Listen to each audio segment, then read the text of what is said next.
Christophe Negelen, député. Oh, à l'Assemblée nationale, dis donc. Ce sont peut-être les vœux, mais c'est quand même un lieu où ça bouge beaucoup depuis un certain temps.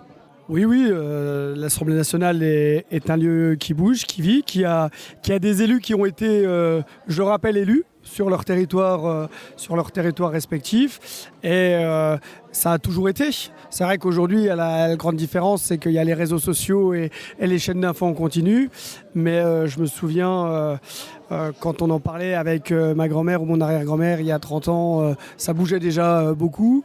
Et je rappelle que Jaurès, il y a plus de 100 ans de ça, avait menacé de mort un de ses collègues dans l'hémicycle. Donc oui, l'Assemblée nationale est un lieu de vie. On peut regretter néanmoins le comportement de certains qui ne sont pas à la hauteur de ce que doit être le comportement à l'Assemblée.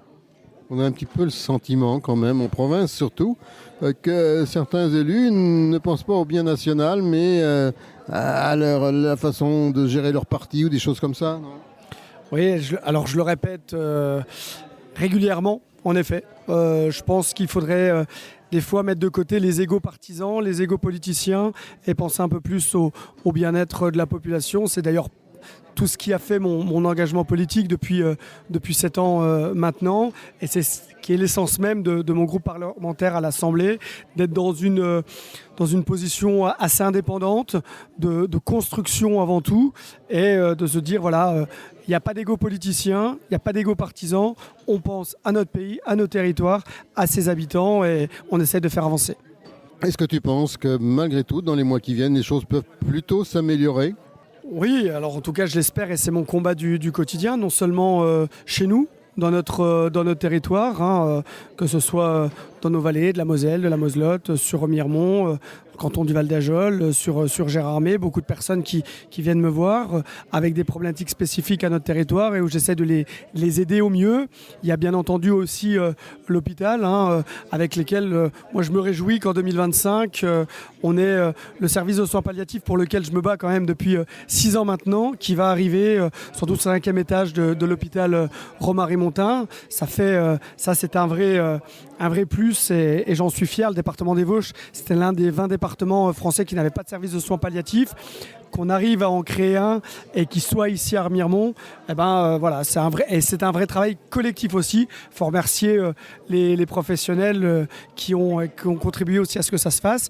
Donc j'espère bien entendu que ça va s'améliorer.